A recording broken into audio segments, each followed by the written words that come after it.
Welcome back to Retro Rebound. In today's video, hello Chicken Chaser, are you ready for a little Fable?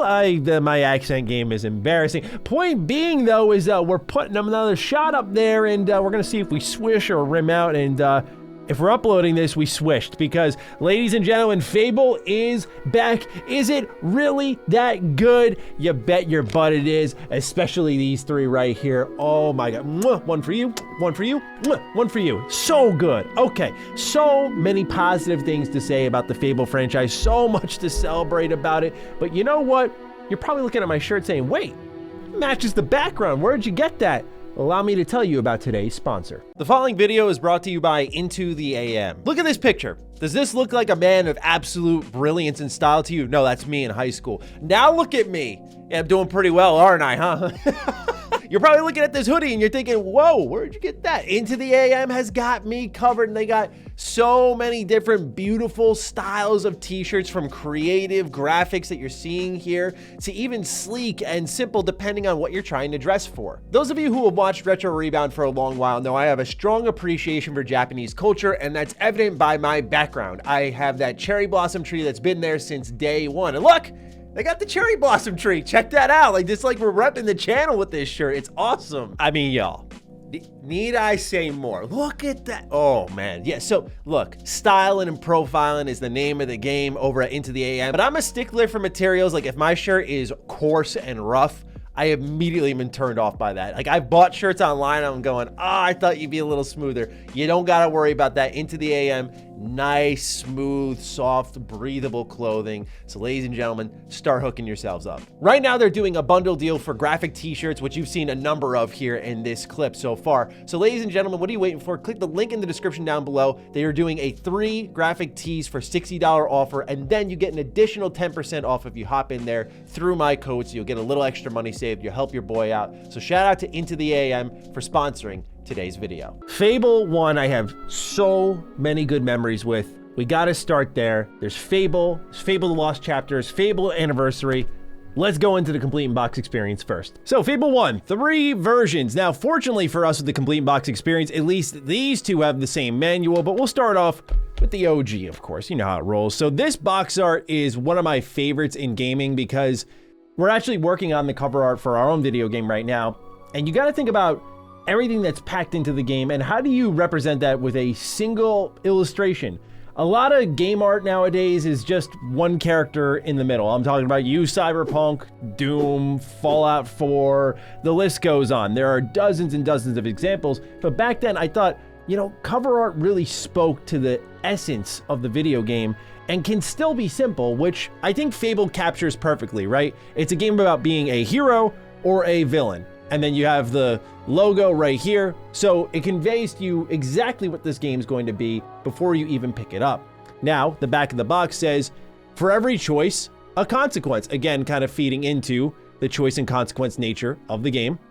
Imagine a world where every choice and action determines what you become, where you evolve in real time based on every little thing you do. Introducing Fable, an RPG action adventure unlike anything you ever dreamed of. It says evolve in real time, never the same game, and real reaction. So it's all about reactions, which is why, again, I appreciate nowadays the cover art here, because it captures it so well. Now, taking a look on the inside, you get a pretty thick manual, and the only difference between this manual here and the one inside Lost Chapters is that it says Lost Chapters here. Meanwhile, with the original, it does not. That's the only difference there. Otherwise, everything on the inside is the same.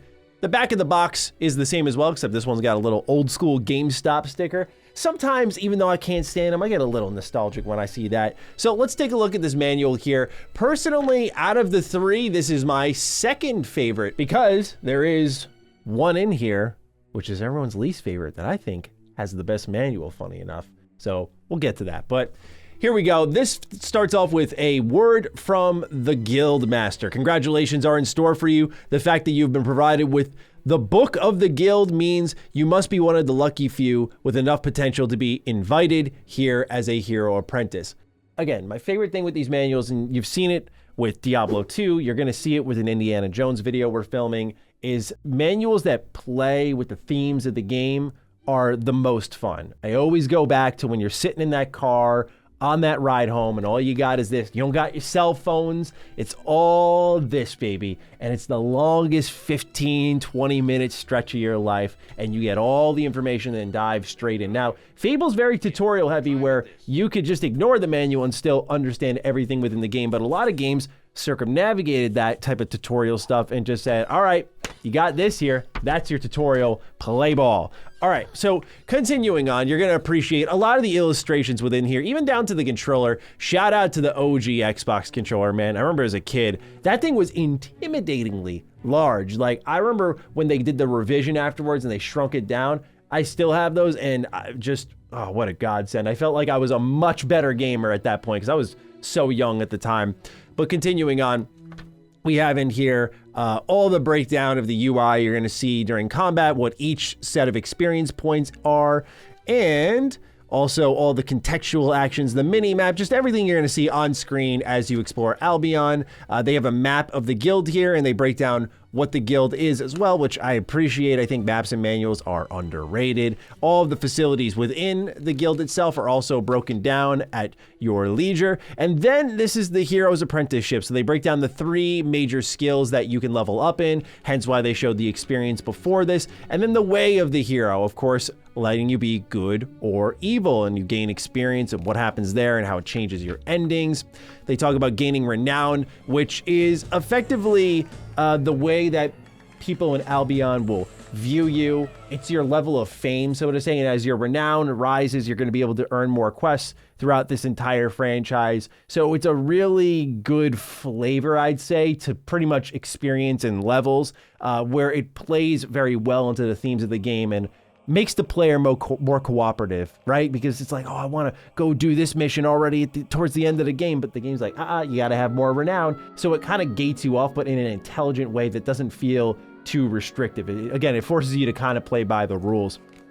And then we're almost at the end here. They talk about your inventory and what's within it and what you can buy and sell. I love, again, the illustration down here. Just a lot of effort, love, and care went into this. Very storybook-like. And here we are at the end. It says, Xbox Live Aware, take Fable beyond the box. So yeah, promoting Xbox Live at this time. And then they're promoting things like, which is one of my favorite parts, you get Forza Motorsport, Halo 2, and Jade Empire, as well as Sudeki, which I feel like if that game was on an Xbox stage nowadays, people would faint because it feels like you never see these types of Japanese style games on Xbox anymore. Meanwhile, there's still Fable Anniversary. This one still mimics the back of the box that you'll see here on this one. For every choice, a consequence. Same thing here on the original.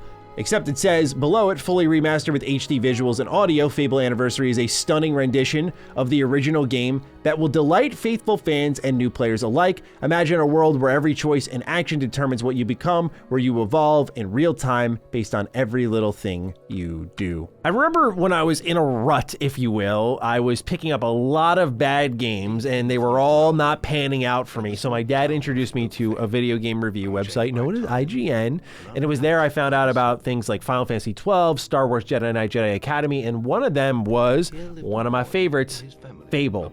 And that first time you fire it up and you're in Oakvale, you just don't know about the magic that's about to hit you and how special this game is. Fable 1 is my favorite of the entire trilogy, not even because of nostalgia. Because as a little kid, I didn't beat it. I moved on to Star Wars, actually. It's because of the choice structure and how it's always reflecting that choice progression throughout the entire game. Whether it's how your character looks, you know, he transforms. If he's going evil, he looks like a devil. If he's going good guy and more heroic, he's looking like an angel. It's not just that little incremental bits of detail. For example, playing as a bad guy in Fable is some of the most fun that you can have in a video game. I kid you not. Especially in Fable: The Lost Chapters. I know it's nasty platinum hits, but this is the only place you can get all of the additional content, which is then remastered here in Fable Anniversary. But Fable Lost Chapters adds this whole epilogue to the game, and I'll just put it this way. Everyone you meet, you can kill.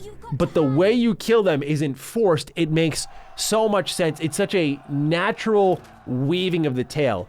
And the reason I appreciate that so much is what Fable 1 does better than most RPGs, and especially the entire trilogy, is it manages to interweave this natural backstory to your character while still making it feel like it's me and I have agency over this playthrough, and that you haven't put too much of a template on me and stripped away my characterization. Like, I just love how this game tells its story and the choices that you get to make. Because what happens is you'll go to like a war table of sorts in the Heroes Guild, and you'll pick out a bunch of missions. So one example of this is you can choose to attack a nearby farm or you can defend it. And based off that, a cutscene afterward with Whisper will play out a bit differently. And of course, you'll get different points and payouts based off of that. And so it's just always reacting to those decisions. But it's also, yes, the establishment of what would become Fable, right? The plucky, whimsical music. It's a thing of beauty, right? But one thing that Fable 1 does struggle with that I can't quite get over is, unfortunately, the combat. The combat in Fable 1 is serviceable, and for its time, I think great might be a little bit extreme, but certainly when it first came out, it was not an issue at all. We were still figuring out action games. They were still fairly limited, and for all of its RPG systems, the fact that it was a competent, enjoyable action game was plenty for us. Nowadays, yeah, it definitely feels weak, especially in points like when you go to the arena and you gotta fight waves and waves and waves and waves of enemies. It can leave you a wee bit flustered, but only because the enemies are a little spongy, there's a limited move set, you start to spam magic, a problem that progresses throughout the series. We'll talk about which one goes a little egregious with that, but it starts to lose its luster a bit, and you're really there for the story. What's most impressive, though, about that story as well is not even just the choice, but that Jack of Blades is such a great villain, yet this world and the approach to it all is so whimsical and funny. Like, I hate to sound so immature, but I mean, you already know that's how I roll anyway. One of my favorite things in the Oddworld games was to rip a little ass on some of my fellow Mudokons. And in this game, Fable, you can rip some ass on people. And to me, as a kid, I thought that was one of the funniest things you could ever do in your entire lifetime. And I probably still kind of believe that. I won't lie to you all. And so when you have a game that lets you do that, but then you have a very compelling villain in Jack of Blades and a personal connection to this villain arc, it's got everything going for it. That's why it's so special to me, because it nails it from top to bottom. But it's also that sense of time progressing that Fable as a series really nails. Even up to 3, it just gets right. Because in Fable 1, you start off as your childhood, and then you move into apprenticeship at the Heroes Guild, and then into adulthood where you start taking on missions.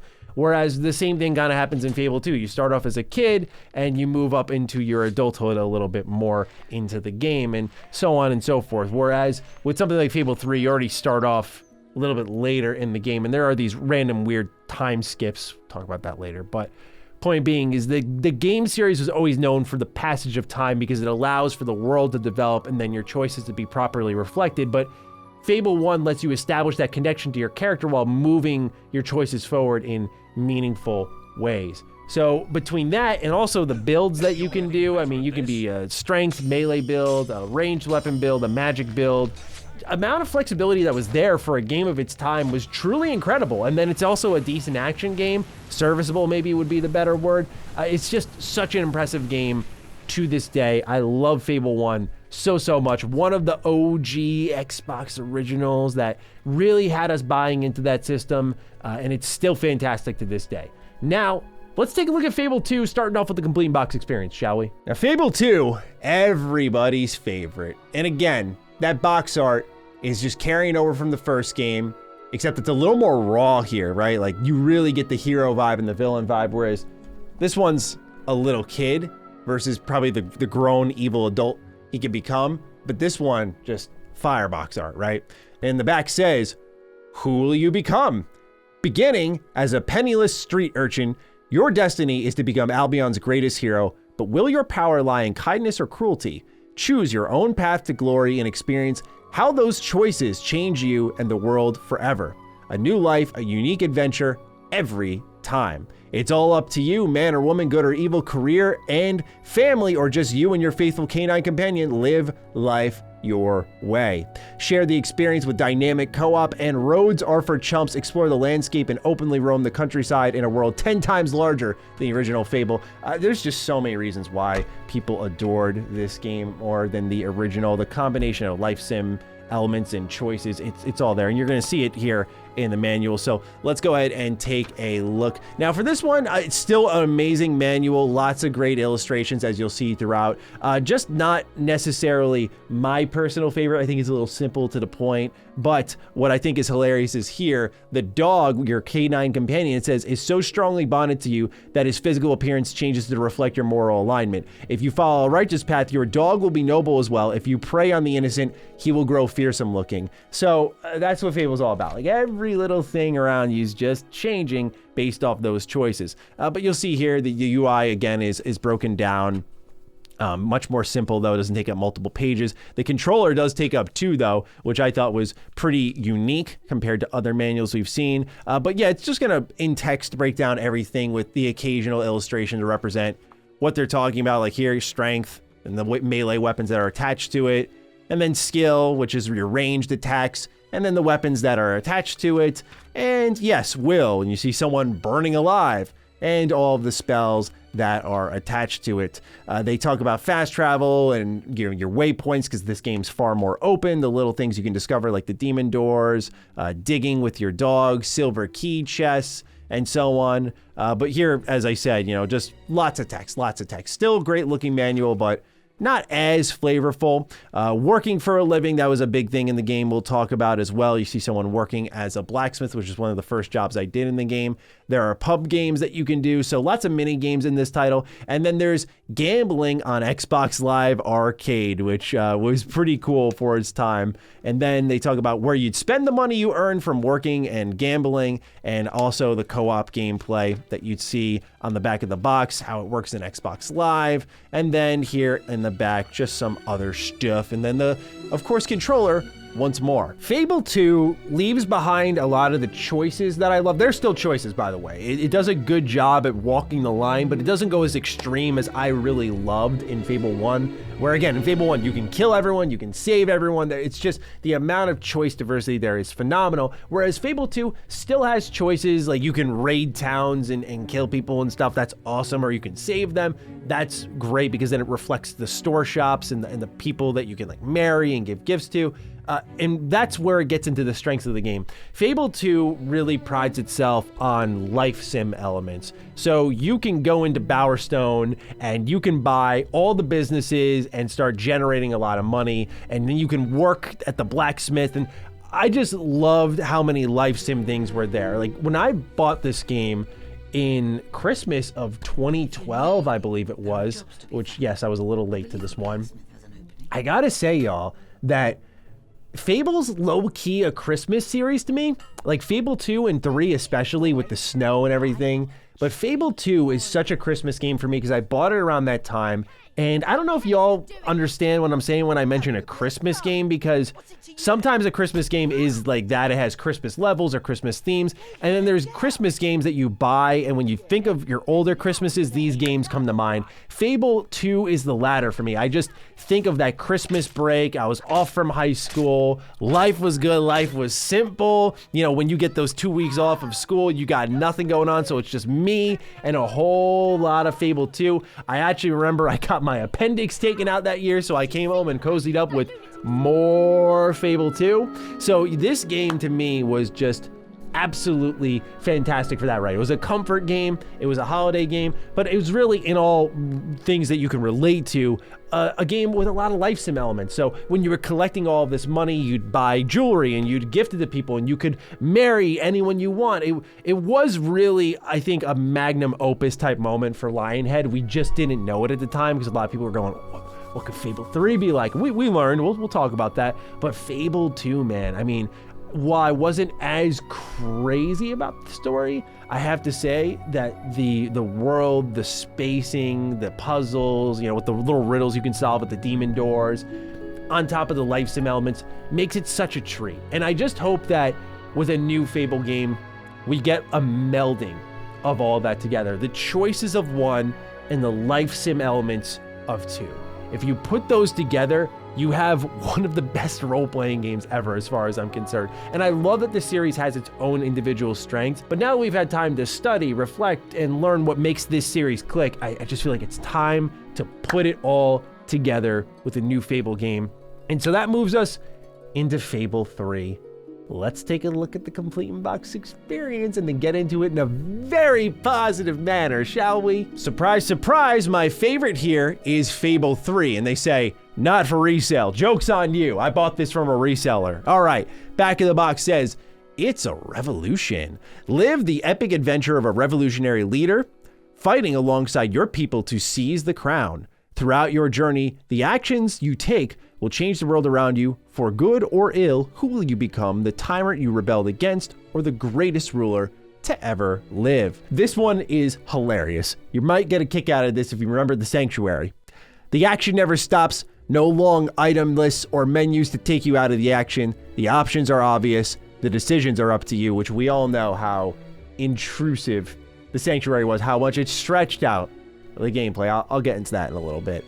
They talk about a new game every time as always, and of course you can play co-op with friends, and my weapon, my friend. Weapons evolve to reflect your action and choices. Your individual experiences create weapons unique to you, which I think is actually pretty cool. But yes, this is the favorite manual of the three, and I think it's just because it plays the best into the respective title that it is. So you'll see here, right, this is the Book of Heroes once more, and it's got little notes here on the bottom from Jasper, which I like. Always like the little lore notes here. And it's the Rise of the Crown, so it kind of places you in where Albion is right now, when Albion is, I should say. Again, breaking down the actions of your dog, the road to rule. I just love how it's got like the stamp here at the top.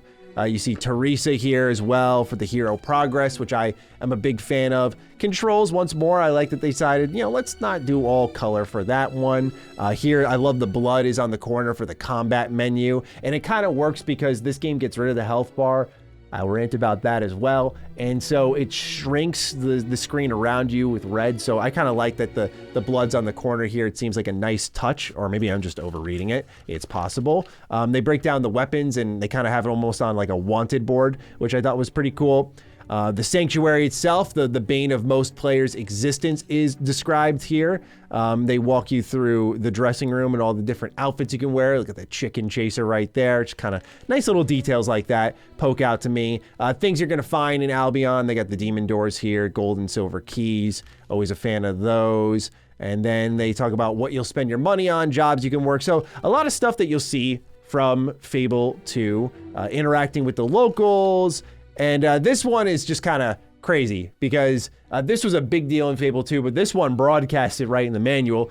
It says, sex, safe or otherwise. Whether you're married or not, it is possible to have sex with many of the people you meet on your travels for love or money. Prostitutes of both genders are relatively common in the seedier parts of Albion, should you be so inclined. You might consider using a condom. I love how like matter of fact they are. You might think about using this, and guess what? We got you covered. They did in Fable 2. They do here as well. They say it's the only reliable way to avoid contracting the nasty sexually transmitted diseases that many people carry, and of course to prevent pregnancy. Condoms are available from certain merchants. To have sex with a willing villager, press LT to hold hands, lead them to a bed. Continuing on though, we got children and keeping your family happy and what you got to do all of that, the multiplayer breakdown, and then the back here is the Xbox customer support, and then that's the end of the manual. So yeah, Fable 3, for all my complaints about the game, great complete in box here. All right, so Fable 3 isn't as awful as the internet made it out to be years ago. I remember Angry Joe making an iconic video now called 32 Reasons Why Fable 3 Sucks, and I remember in high school seeing that and being baffled, and he's got some fair points in there, but there were people complaining that, like, even in his video he mentions it, like if you hit crates, nothing comes out of them. I think it's because this was a product of what I'd like to call the Molyneux effect. So Peter Molyneux has done a lot of great for the games industry, but he's really earned himself a reputation in his exit where he has oversold his products on pretty much saving the world. If you think of it his game can do it, is how he would sell you to it. A little snake oil salesman-like. And so a lot of people were delivered a ton of promise with Fable 3. And while it is a good game, I would say, it is definitely underwhelming compared to the past 2 games. It holds on to a lot of the flaws of Fable 2, which is why you may be wondering, why was he so light on 2? To me, it's really hard to talk about 2 without getting into 3, so we're going to do that here. But it leaves all of the goods from 2 and 1 behind and just gives you, and a lot of tech issues with it. There's just a lot wrong with Fable 3, but I don't think it's a horrible game. But when you look at the original trilogy, it's definitely the most disappointing. But if it's your entry-level game, then I feel like a lot of people have nostalgia for this game and they think it's great. And I wouldn't wrong you for that, because I don't think, again, Fable 3 is awful. Just if you're coming to me and I'm, hey, Matt, I want to get into Fable, it's the first 2. And then if you really love those, get into 3. So in Fable 3, you get to play as either a prince or a princess. And that's a really cool premise because, again, given the name of the series, the idea is like you are the center of this almost storybook, right? And so what a perfect fit. You're the prince of this kingdom, and you're immediately making choices like wiping some dude's contract on your butt or yelling and scolding the cooking staff. But problem number 1, voice protagonist. There has never been a game or a series that's built off of choice that got better with the voice protagonist. You cannot point me to one example. If it's pre-existing, sure, I'll hear you out. I think it's something like The Witcher. The Witcher 3 had a ton of choices and still a voice protagonist. But you cannot tell me that there is a series, like Fable, for example, that had no voice protagonist, allowed you to insert yourself into the character's shoes, and that it got better when they added a voice protagonist because it limited the choices, it limited your characterization. Just, that was a bad decision into its own. Fallout 4 learned the same lesson. Just, if you're a established silent voiced RPG, let's just stay that way. Don't change. You don't get better that way, all right? It's just wasted budget in my eyes. Fable 3 carries over the combat of Fable 2, though.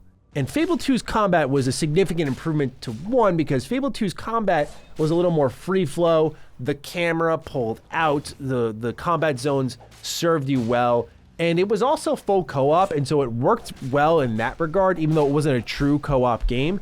So people are willing to accept that because Fable 2 made so many meaningful steps forward. Fable 3 comes around, the co-op is still like, you're just here helping me out. You're not really part of the story. You're not really part of the experience. That was disappointing for a lot of folks. Fable 3 also didn't really evolve the combat in the right ways because a lot of people thought, okay, we're going to try to make this more of an action game, right? But instead, what you got was a really, really easy video game. I mean, the magic is busted, and the AI is borderline broken, and they got rid of the health bar, and instead went full first-person shooter where the corners of your screen turn red and your health auto-regens. What RPG does that, man? That to me doesn't sound like the right thing to do at all, the auto-regenning of health. And I think I can guess why. Fable 3, as I'm sure you could already tell for its time, dang, this game looks good. And especially with FPS boost, dang, this game runs well. So I think what the idea was is let's strip away the UI as much as possible and let's provide a more immersive Fable experience. I get what they were going for here on that level, if I'm right, but I just feel like it was ultimately a mistake. And as much as I want to love Fable 3, it just is technically hampered too. It's not as bad on Xbox Series X. I will say that in the game's defense. If you played it on the 360, you know there was a loading screen for everything. There was a loading screen when you switched areas. There were loading screens when you paused the game and went to Sanctuary, where equipping a weapon or grabbing a gift was so tedious. It was insane, man. Again, I get the idea, but it should have never made it past designing the game. It should have been very obvious, like, oh, our things from the past Fable titles are going to be kind of annoying to do if you got to run around this interactive menu. We should just kind of try to evolve and fix the existing menus from Fable 1 and 2, right? Well, they didn't do that at all. And so I just feel like you're left with a pretty messy experience in Fable 3, despite it looking good, the combat feeling a lot better, the magic still being completely broken, and the combat not being fun at all. And the choices are, You know, I like the idea of you seeing over the map and looking over your kingdom, but there's just a loading screen for everything that it is cumbersome. But like I said, in its defense, you get to the Series X and the load screens are like that, and I think there are games that have longer loading screens still to this day, so I think it is permissible to this point. But if you go into Fable 3 expecting an enhanced 2, you're going to be disappointed. If you go into Fable 3 thinking it's going to be more Fable, just of a lesser quality with some confusing design decisions, I think you'll enjoy yourself. But overall, is Fable that good? Yes, absolutely it is. It is such a treat. And while we're recording this on June 5th, by the way, if you're just curious on how we roll here on Retro Rebound and our guesswork, I hope it makes its way to PC, just because more people need to experience it, man. And the fact that it's not there, I know Fable 3 was and got pulled, but like it just needs to come back and let people experience this greatness. So anyway, those are just some thoughts on the Fable franchise and how wonderful it is. I look forward to seeing your thoughts down below. Do you love Fable as much as I? Let me know. Other than that, I will catch you in the next Retro Rebound. Peace out.